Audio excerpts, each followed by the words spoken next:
Hi, I'm Steve Clemons, and I have a couple of questions. Has the Middle East averted all-out war? And what are Iran's options now? Let's get to the bottom line.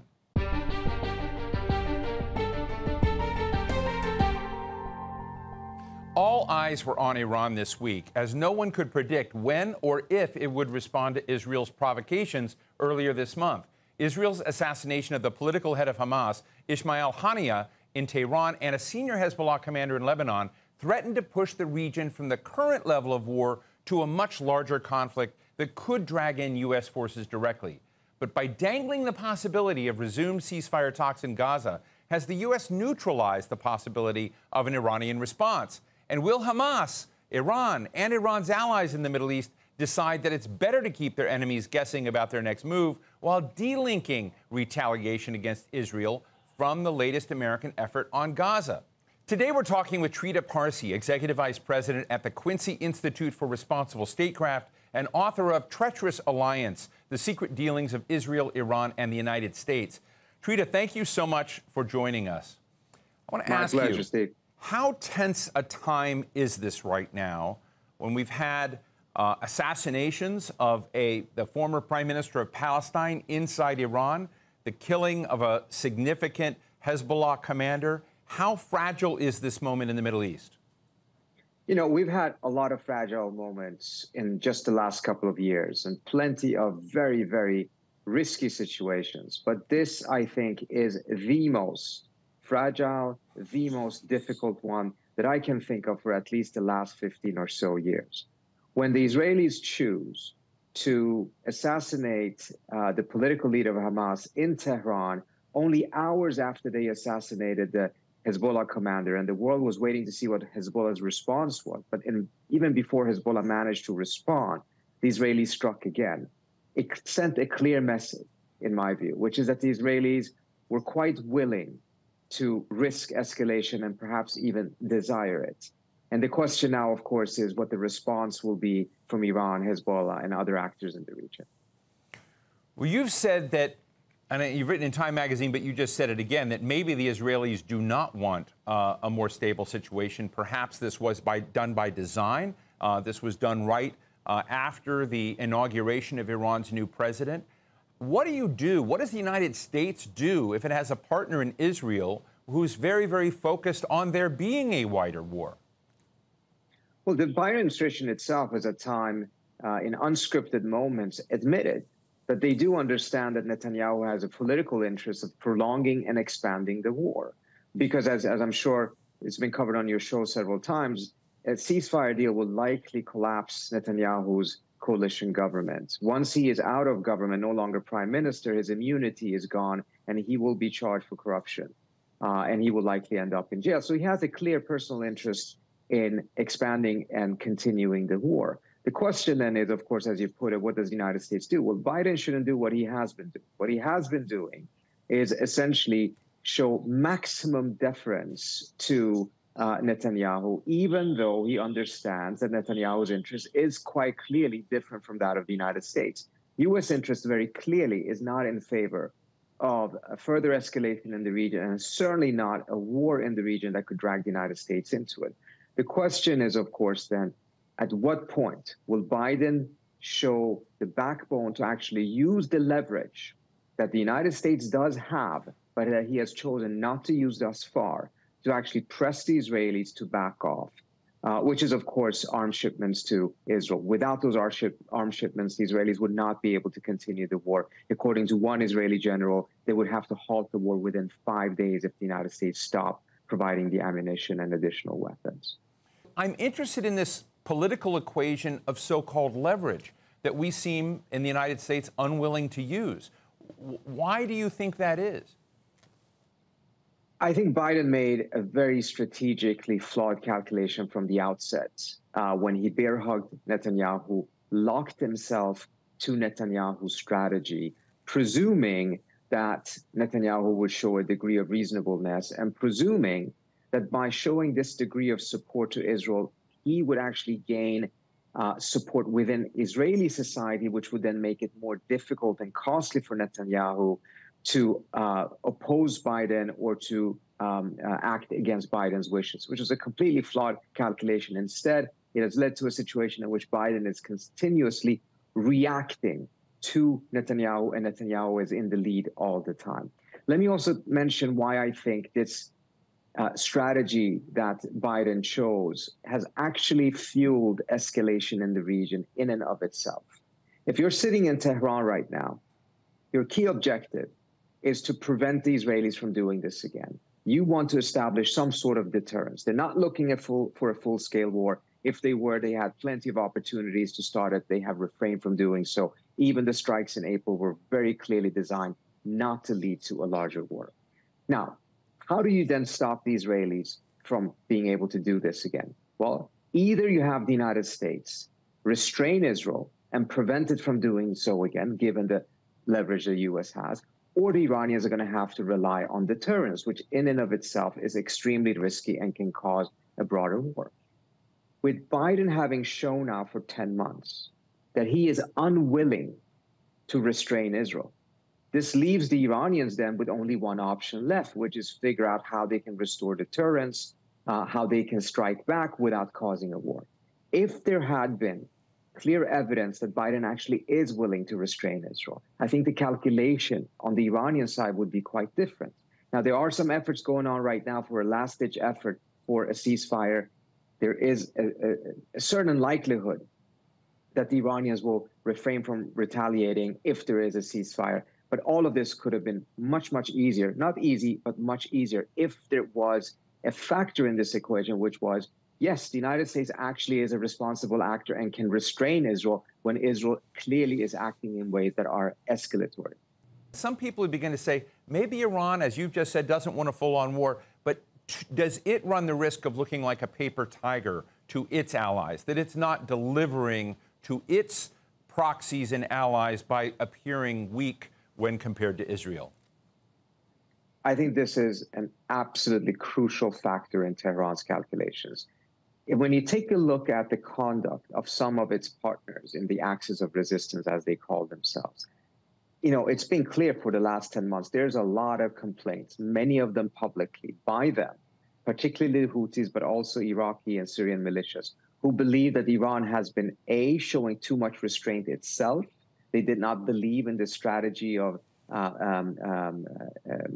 strategic patience, and at the same time have been complaining publicly about Iran restraining them and putting pressure on them not to, for instance, strike at U.S. bases. We had one moment in which a spokesperson for the Houthis laughed at the question that the Houthis were a proxy of Iran and said, I can guarantee you, if Iran was calling the shots, if Iran wasn't calling the shots on these different things, if the Houthis were to do exactly what they wanted to, there would not be a situation in which the Houthis would not be firing at Israel. Houthis are firing at Israel, and it's against Tehran's wishes.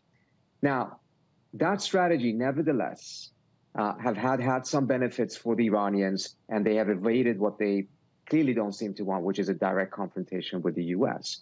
But if it leads to a situation in which they are now questioning whether Iran actually is a reliable partner for them, I mean, the assassination in Tehran sends a signal that any of these individuals can be assassinated anywhere, including in Tehran, and that Tehran cannot protect them. If that stands, that will significantly weaken Iran's position. So the Iranians are very concerned about that scenario, of course. But on the other hand, a direct confrontation with the United States, that is a suicidal mission for the Iranians. And we've seen for the last 20, 30 years that they walked a very tightrope there and have avoided a direct confrontation with the U.S. But the fact that they have to be able to show something, I think, also points to the fact that any effort by the Biden administration by just simply moving troops there or sending signals to the Iranians that they will pay a heavy military price if they actually strike back at Israel in a very significant way is not sufficient. If you want the Iranians to not retaliate for this, there has to be more than additional threats. There also has to be some sort of an exit for the Iranians, some sort of a win. If there, for instance, is a ceasefire in Gaza, combined with a ceasefire on the Lebanese-Israeli border, and perhaps something else, something they can point to as this is a strategic win, and as a result, Iran is not going to retaliate. But if there is no such thing on the table, and it's just more additional threats from the United States, then I fear that the balance of the debate in Tehran will be that Iran is actually better off nevertheless retaliating, because otherwise it will be so weak in the region and in front of its partners that it will lose even more leverage. Do you think there's a risk that Iran could lose control over the actions of some of its proxies in Syria and Lebanon and Yemen, that their disaffection with Iran, if it doesn't take these steps, could lead to an increase in this conflict because they just decide that they are going to take action if Iran doesn't? Well, take a look at the assassination of Soleimani, with Soleimani, not only because of the position Iran had, but also because of his persona, had far greater discipline amongst many of these different militias. Some of that, or a significant amount of that, was actually lost through that assassination. If you now have a situation in which the Iranians are not responding, the Israelis continue to slaughter Gazans, the U.S. occasionally does target these militias, eventually you have a scenario in which, in that case, they may start acting more independently and disregard Iran's advice. You also have another scenario in which there actually is a major confrontation between Iran, Hezbollah, some of these militias, and Israel. The United States steps into that war, and then any effort for de-escalation will end up becoming much more complicated, because it's not just about Iran or Hezbollah, it's about all of these other groups also abiding by this. And there you may end up in a scenario in which some of them will choose to continue because they have their own interests. Many of these Iraqi militias are doing this because of their sense of revenge against the United States for the U.S.'s invasion of Iraq, which is quite different, of course, from Iran's motivations. So the equation is getting more complicated because of the fact that you have more actors in the equation, but also because this narrative that tends to view all of them as just proxies of Iran, which is a narrative that is very strong in Washington, is not entirely true in the first place, but it will become even less true if this situation escalates. I'm interested in this moment, too, from a Hamas profile. Why would it just immediately tip into what Joe Biden wants, which is a deal? What are Hamas's incentives and disincentives in this moment? Well, Hamas wanted a deal very early on. It's Biden that has become, arrived at that position somewhat late. Remember, in the United States, Biden wouldn't even use the word ceasefire for the first 2 or 3 months. Hamas offered a ceasefire a couple of days after October 7th. And understandably, at that time, the Israelis were not interested in it. But then there have, of course, been plenty of other opportunities in which Netanyahu has deliberately sabotaged those talks. But the broader gist of your question is absolutely right. After having killed the actual negotiator, I mean, if there ever was any question as to whether Netanyahu was interested in a deal, having killed the negotiator of the other side should settle that debate, and we should move on when it comes to debates about Netanyahu's intentions. Tell us what you know about Masoud Pezeshkian, the new president of Iran, and what he wants, maybe not just what he wants, what can he get? He's publicly said, you wrote about this, that he believes that better relations or more relaxed tensions with the United States are vital to Iran's economy. Has that all just been blown up? Well, I think Netanyahu was hoping to close the window that had been created, surprisingly, with Pezeshkian's election. As you know, Netanyahu and Israel as a whole have opposed U.S.-Iran diplomacy since the mid-1990s. And Netanyahu himself has made it a cause célèbre for him. He's personified the idea of stopping a U.S.-Iran diplomatic engagement that leads to a nuclear deal. And he's taking credit for having killed a nuclear deal by convincing Trump to withdraw from it. So seeing that suddenly, quite unexpectedly, there was now a window for renewed Iran-U.S. diplomacy because of Pezeshkian's election victory, I think was something that Netanyahu saw as a threat and realized that if he did something like this, very daring, in Tehran itself, on the day of his inauguration, that it would make it all the more difficult for Pezeshkian to be able to get to that level of sustained diplomacy that is needed to actually resolve not only the nuclear issue, but some other points of tensions between the Iran and the United States. And in that, at least in the short term, he has succeeded. Whether he will succeed in the medium and the long term, of course, depends on what happens next. But Pezeshkian made it very clear in his election campaign that the economic issue, the economic woes of Iran is a foreign policy issue, that sanctions that the U.S. has imposed on Iran are necessary for Iran's economy to be able to function. The strategy that the Iranians have been pursuing for the last couple of years, after they concluded that the United States is incapable and unwilling to offer sustained sanctions relief, is that they stopped looking for sanctions relief and instead shifted towards sanctions neutralization, meaning that they intensified trade with neighboring states in non-US dollars, and as a result sought to have a trade that was protected from US sanctions. Well, that is important from their standpoint, and Pezeshkian is not abandoning that approach. He wants to see it complemented with some sanctions relief that allows Iran to be a recipient of international investments, which it is in dire need of.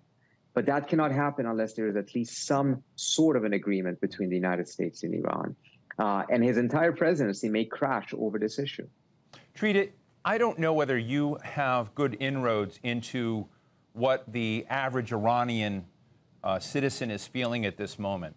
Are they comfortable with being members of the axis of resistance and leading that? Are they comfortable, and do they want to see a strike back at Israel? Do they have other objectives that might be closer to what Pezeshkian wanted and set out at the beginning? How do you feel like the average Iranian is feeling in this moment?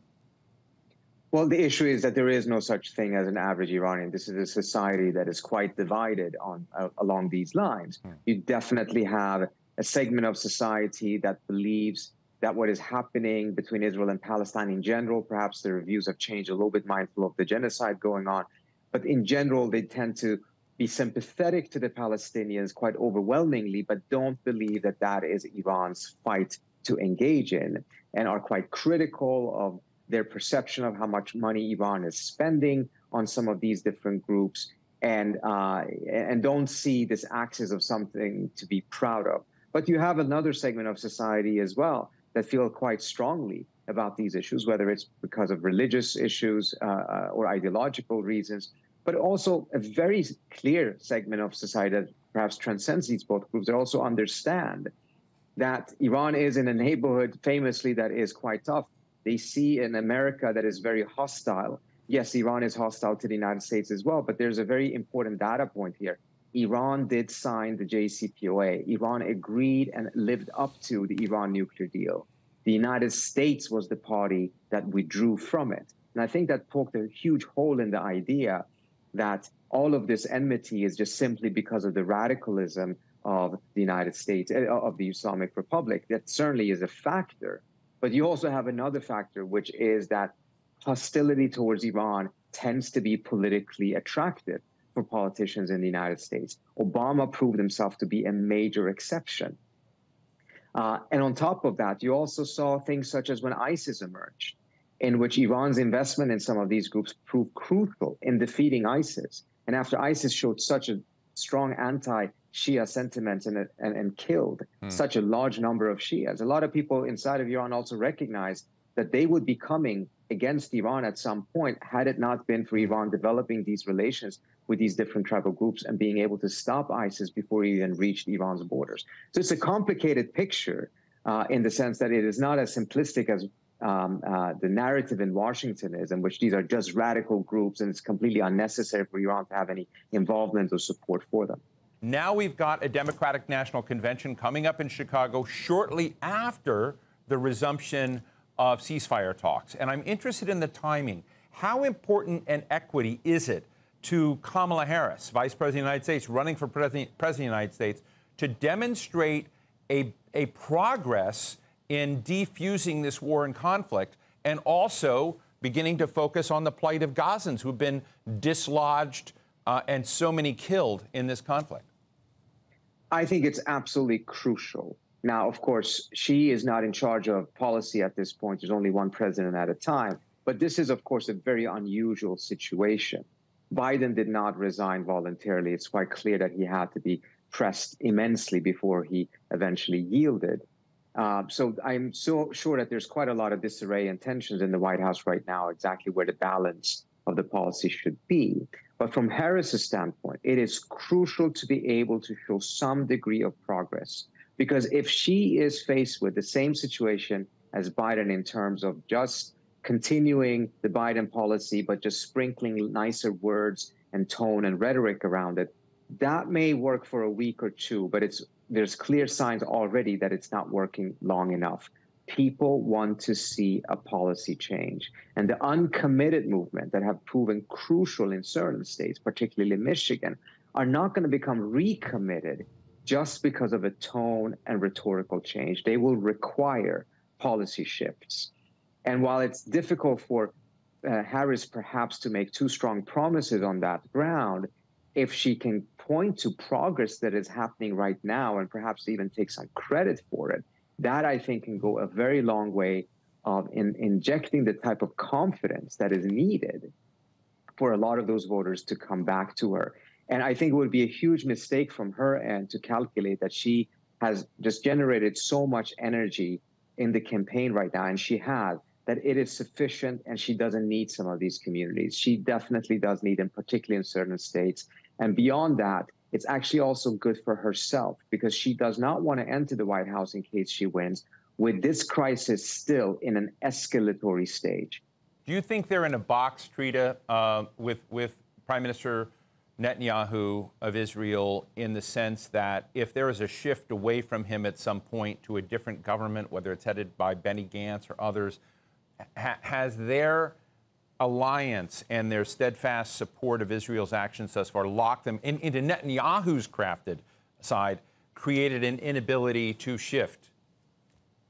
Yeah, I absolutely. I think essentially Biden deliberately, willingly locked himself to Netanyahu in an extremely unwise manner, given Netanyahu's track record. And he saw what Netanyahu did to Biden's former boss, Obama. So to extend that degree of trust to Netanyahu just because you have sympathy with Israel after October 7th is just strategically incomprehensible. And now he's paying the price for it. And America's paying the price for it. And of course, the Palestinians are paying the price for it. And soon perhaps the rest of the region will as well if Netanyahu continues to get his way.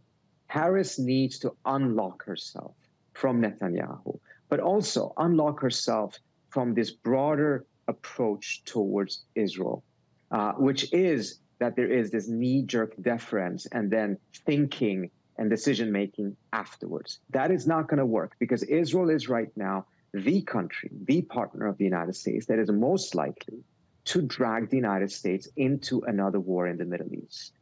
And whatever one thinks about the politics of Israel in Washington and whether it's changed much or whether it hasn't changed, what has changed on both the Republican and the Democratic side is that if you are a president that allows the United States to get dragged in to another war in the Middle East, then you will lose your next election. Right. Well, we'll have to leave it there. Thank you so much. Trita Parsi, Executive Vice President at the Quincy Institute for Responsible Statecraft. Thank you so much for being with us. My pleasure. So what's the bottom line? Decades ago, Iran might have accepted a deal with the U.S. that allows it to conduct nuclear energy research and development with severely constrained centrifuge construction and law of the land weapons inspections. But now things have changed. Relations between the U.S. are on a hot simmer. The U.S. and its European allies had put Iran's nuclear program in a box, and then Donald Trump ripped open that box. Today, Iran is more powerful, and it has scaled up its nuclear ambitions. Nobody can turn back the clock. All of the conflicts in the region, all of them, are growing. There's no way the arc of instability that's been rising in the Middle East is simply going to start to subside, especially after the assassination of Hamas leader Ismail Haniyeh, a former elected head of state on Iranian soil. This all gets a lot worse before it gets better. And that's the bottom line.